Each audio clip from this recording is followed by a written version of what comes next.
ఈరోజు బంధించి వాళ్ళందరూ ఈరోజు డెమోక్రటిక్ పద్ధతిలో ఓటేస్తానికి వెళ్తుంటే బస్సులు అద్దాలు పగలగొట్టి మహిళా కార్పొరేటర్ని గారు చూడకుండా వాళ్ళ మీద దాడి చేశారు. ఈరోజు కూటమి ప్రభుత్వం సిగ్గులేని నాయకులు.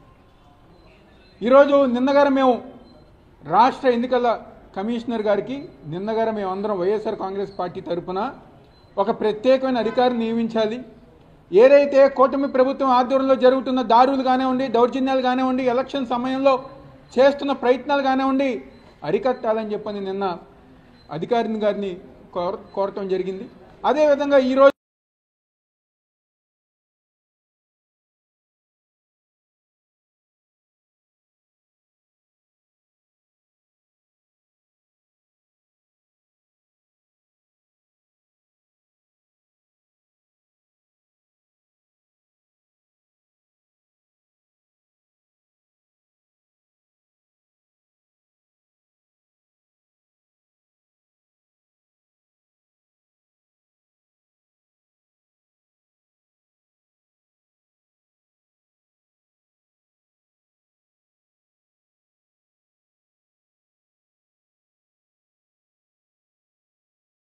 ఆధ్వర్యంలో వాళ్ళ నాయకుల ఆధ్వర్యంలో ఒక గూండాల్లాగా రౌడీల్లాగా వైఎస్ఆర్ కాంగ్రెస్ పార్టీకి సంబంధించిన మా కార్పొరేటర్లని మా కౌన్సిలర్ని అందరం గారా ఈరోజు బంధించి వాళ్ళందరూ ఈరోజు డెమోక్రటిక్ పద్ధతిలో ఓటేస్తానికి వెళ్తుంటే బస్సులు అద్దాలు పగలగొట్టి మహిళా కార్పొరేటర్ని గారు చూడకుండా వాళ్ళ మీద దాడి చేశారు. ఈరోజు కూటమి ప్రభుత్వం సిగ్గులేని నాయకులు.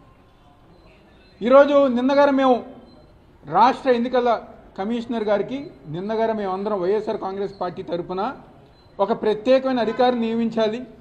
ఏదైతే కూటమి ప్రభుత్వం ఆధ్వర్యంలో జరుగుతున్న దాడులు కానివ్వండి, దౌర్జన్యాలు కానివ్వండి, ఎలక్షన్ సమయంలో చేస్తున్న ప్రయత్నాలు కానివ్వండి అరికట్టాలని చెప్పని నిన్న అధికారిని గారిని కోరటం జరిగింది.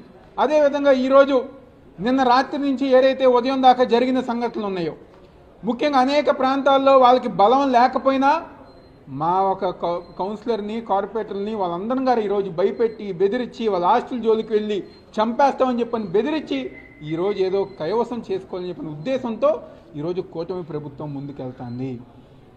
ఈరోజు 2021లో దాదాపుగా 98% మంది ఈ రాష్ట్రంలో ప్రజానీకం వైఎస్ఆర్ కాంగ్రెస్ పార్టీకి జగన్మోహన్ రెడ్డి గారికి స్థానిక సంస్థ ఎన్నికల్లో మాకు విజయం సేకరించడం జరిగింది. ఈరోజు వాళ్ళ అధికారంలోకి వచ్చిన తర్వాత ఈ 6 నెలల కాలంలో అనేక ప్రాంతాల్లో కార్పొరేటర్ని భయపెడతాం, వాళ్ళ హాస్టల్ జోలికి వెళ్తాం, కౌన్సిలర్ని భయపెడతాం. ఈరోజు ఎక్కడైతే ఉప ఎన్నికలు వచ్చాయో ఆ ప్రాంతంలో కూడా భయం లేకుండా పోలీసు వారి గారు ఆశ్చర్యంగా ఉంది. పోలీసు వారి గారు పట్టించుకోకుండా అంత దౌర్జన్యాలు దాడులు చేస్తున్నా కూడా పట్టించుకోకుండా వాటిని అరికట్టకుండా ఈరోజు పోలీసు వారి గారు వ్యవహరిస్తున్నారు. ఈరోజు తప్పకుండా డీజీపీ గారు కానివ్వండి, ఎలక్షన్ కమిషన్ కానివ్వండి, తప్పకుండా ఎక్కడైతే ఎలక్షన్లు జరుగుతున్నాయో అక్కడ భద్రత కల్పించాలి. అదేవిధంగా ఈరోజు వైఎస్ఆర్ కాంగ్రెస్ పార్టీ మేము డిమాండ్ చేస్తున్నాం, ఎక్కడైతే ఎన్నికలు జరుగుతున్నాయో దాకా దౌర్జన్యాలు ఎన్నికలు చేశారో అవన్నీ గారు ఎలక్షన్ కమిషన్ ఆధ్వర్యంలో వాటిని ఆపాలని చెప్పి ఈరోజు కమిషనర్ గారికి ఈరోజు లేఖ ఇష్టం జరిగింది. తప్పకుండా ఆవిడ తగిన న్యాయం తీసుకుంటారని చెప్పని మేము అందరం గారు కోరుకోవటం జరుగుతుంది.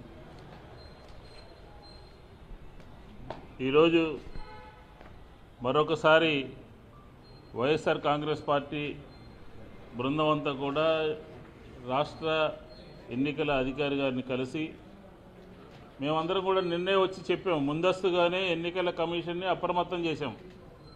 ఈ రాష్ట్రంలో జరుగుతున్నటువంటి స్థానిక సంస్థల ఎన్నికలలో, చైర్మన్ ఎన్నికలలో, డిప్యూటీ మేయర్ ఎన్నికలలో తెలుగుదేశం పార్టీ, జనసేన అరాచకాలు చేయాలని చెప్పని, దౌర్జన్యాలు చేస్తున్నారని చెప్పని, దాడులు చేస్తున్నారని చెప్పని, ఆ ప్రాంతాల్లో మీరు పోలీస్ అధికారులని అప్రమత్తం చేయండి అని చెప్పని, అక్కడ ఉన్నటువంటి అధికారులకి ఆదేశాలు ఇవ్వండి అని చెప్పి నిన్నే మేమందరం కూడా వైఎస్ఆర్ కాంగ్రెస్ పార్టీ బృందం అంతా కూడా కలిసి విన్నవించాం.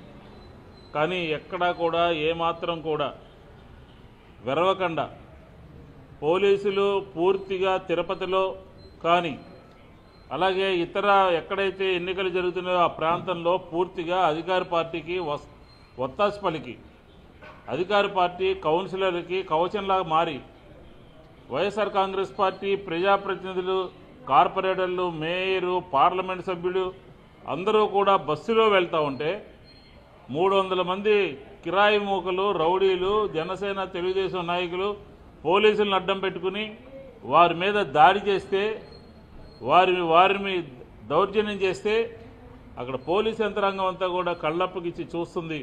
మేము ముందుగా చెప్పినప్పటికీ కూడా ఎటువంటి చర్యలు తీసుకోనటువంటి పరిస్థితి ఈరోజు రాష్ట్రంలో నెలకొన్నది అని చెప్పి ఈ సందర్భంగా చెప్తా ఉన్నాం. టెంపుల్ సిటీలో ఆధ్యాత్మికమైనటువంటి పుణ్యక్షేత్రంలో ప్రపంచవ్యాప్తంగా అందరూ కూడా ఒక పెద్ద పుణ్యక్షేత్రంగా భావించేటటువంటి తిరుపతిలో దారుణాలకి ఈ ప్రభుత్వం ఒడిగట్టింది అని చెప్పి ఈ సందర్భంగా మనం చెప్పొచ్చు. నిన్నగాక మొన్న అక్కడ పోలీసుల యొక్క వైఫల్యం మూలంగా అక్కడ కొంతమంది చనిపోతే అదే చోట మళ్ళీ ఈ దాడులేంటి, దమనకాండ ఏంటి, ఈ దౌర్జన్యం ఏంటి అని చెప్పిన వైఎస్ఆర్ కాంగ్రెస్ పార్టీ అడుగుతోంది. అలాగే నూజివీడులో మాజీ మంత్రివర్యులు పార్సారథి గారు ఆయన ఒక 8 మంది వైఎస్ఆర్ కాంగ్రెస్ పార్టీ కౌన్సిలర్లను తీసుకుపోయారు. ఎక్కడికక్కడ కొనుగోలు చేయటము, డబ్బులు విచ్చలవిడిగా ఖర్చు పెట్టడము, ప్రలోభాలు పెట్టడము, దౌర్జన్యం చేయటము, ఇదేనా ప్రజాస్వామ్యం అంటే?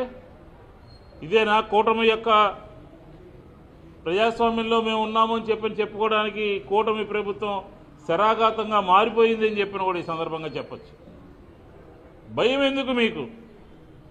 ఎవరైనా శాసనసభ ఎన్నికల్లో అబ్సల్యూట్ మెజార్టీగా ఉండి రేపు చిన్న ఎన్నికలకి ఇంత పెద్ద ఎత్తున భయపడుతున్నారనంటే మీకు రాష్ట్రంలో జగన్మోహన్ రెడ్డి గారి చూసి ఏ క్షణమైనా సరే మీకు ఆయన అంటే భయం పుట్టుకుని జగన్మోహన్ రెడ్డి గారు ఎప్పుడైనా సరే మనకి ప్రమాదం అని చెప్పి భావించి ఇలాంటి దౌర్జన్యాలకు దిగుతున్నారు. మీకు కాన్ఫిడెన్స్ లేదు, మీ ప్రభుత్వానికి స్థిరత్వం లేదు. మీ ప్రభుత్వం జగన్మోహన్ రెడ్డి గారిని చూసి ఎన్నికలైనా మరుసటి రోజు నుంచే భయపడతా ఉన్నది అని చెప్పడానికి నిదర్శనం ఏంటంటే ఇలాంటి దౌర్జన్యాలు. ఇదేనా మీ ప్రజలందరూ కూడా మిమ్మల్ని ఎందుకుంది? ఇదే కాదు, తెలుగుదేశం పార్టీ ఎప్పుడు అధికారంలో ఉన్నా ఇలాంటి కార్యక్రమాలే చేస్తూ ఉంది. 14 నుంచి 19 వరకు సాగినాయి. మళ్ళీ ఇప్పుడు దౌర్జన్యాలు, దమనకాండలు తెలుగుదేశం చరిత్రలోనే ఇవన్నీ కూడా ఉన్నాయి. ఈరోజు మేమందరం కూడా వైఎస్ఆర్ కాంగ్రెస్ పార్టీ బృందం అంతా కూడా ఎన్నికల అధికారి గారిని కలిసాం. నిన్న చెప్పినప్పటికీ మీరు సరైన చర్యలు తీసుకున్నట్టుగా ఉన్నాయి. డీజీపీ గారిని ఆదేశించండి. ఏ ప్రాంతాల్లో అక్కడ ఎన్నికలు జరుగుతున్నాయో ఆ ప్రాంతాల్లో ఉన్నటువంటి అధికారులకు, కలెక్టర్లకి, అక్కడ ఉన్నటువంటి రిటర్నింగ్ ఆఫీసర్లకి మీరు నిష్పక్షపాతంగా వ్యవహరించాలి అని చెప్పి ముందు చెప్పాం, ఈరోజు కూడా చెప్పాం. అయినా కూడా రాష్ట్ర ఎన్నికల కమిషను సరి విధంగా స్పందించలేదు. మరొకసారి మనం ఎన్నికల కమిషన్ కూడా విజ్ఞప్తి చేస్తూ ఉన్నాం. ఎక్కడా కూడా ఇలాంటి కార్యక్రమాలు చేయడానికి ఆస్కారం లేకుండా ఉండాల్సినటువంటి పరిస్థితి అధికార యంత్రాంగం మీద ఉంది. మరీ ముఖ్యంగా పోలీసు యంత్రాంగం మీద ఉంది. పోలీసులకి ముందుగా చెప్పినప్పటికీ కూడా రాళ్ళేస్తే 300 మంది దాడి చేస్తే ఎన్నికల్లో హక్కు ఉన్నటువంటి వాళ్ళు కార్పొరేషన్కి వెళ్ళడానికి గేట్ల దగ్గర ఆపేసి పోలీసులు ఎవరికైతే ఓటు హక్కు ఉందో, ఎవరైతే కౌన్సిలర్లో, ఎవరైతే కార్పొరేటర్లో వాళ్ళను కూడా వెళ్ళనీయకుండా చేసినటువంటి పరిస్థితి మనం చూస్తా ఉన్నాం. కాబట్టి ఆంధ్రప్రదేశ్లో వ్యవస్థలన్నీ కూడా నిశ్చేష్టంగా మారిపోయినాయి. పోలీస్ వ్యవస్థ, రెవెన్యూ వ్యవస్థ, అలాగే అధికార యంత్రాంగం అంతా కూడా అధికార పార్టీకి ఒత్తాసుగా పలుకుతోంది. ఈరోజు ఆంధ్రప్రదేశ్లో జరిగినటువంటి స్థానిక సంస్థల ఎన్నికల్లో జరిగినటువంటి దౌర్జన్యాల్ని ఖచ్చితంగా వైఎస్ఆర్ కాంగ్రెస్ పార్టీ ప్రజల దృష్టికి తీసుకెళ్తాం. మరొకసారి రేపు తిరుపతి ఎన్నిక వాయిదా పడినట్టుగా ఉంది. నిష్పక్షపాతంగా పోలీస్ బందోబస్తు మధ్య మీరు 144 సెక్షన్ పెట్టినా, 30 సెక్షన్ పెట్టినా అది అధికార పార్టీకి ఎటువంటి అడ్డంకులు లేకుండా వ్యవహరిస్తూ ఉంది. కాబట్టి వైఎస్ఆర్ కాంగ్రెస్ పార్టీ మరొకసారి డిమాండ్ చేస్తూ ఉన్నాం. మీరు ఈ విధంగా కనుక ఇదే విధంగా కొనసాగితే మీ మీద వైఎస్ఆర్ కాంగ్రెస్ పార్టీ ప్రజల పక్షాన్ని నిలబడి ప్రజలతో ముందుకు తీసుకెళ్లి ప్రజలకు చెప్పే విధంగా కార్యక్రమాన్ని రూపొందించుకుంటాము అని చెప్పని కూడా ఈ సందర్భంగా తెలియజేస్తాం.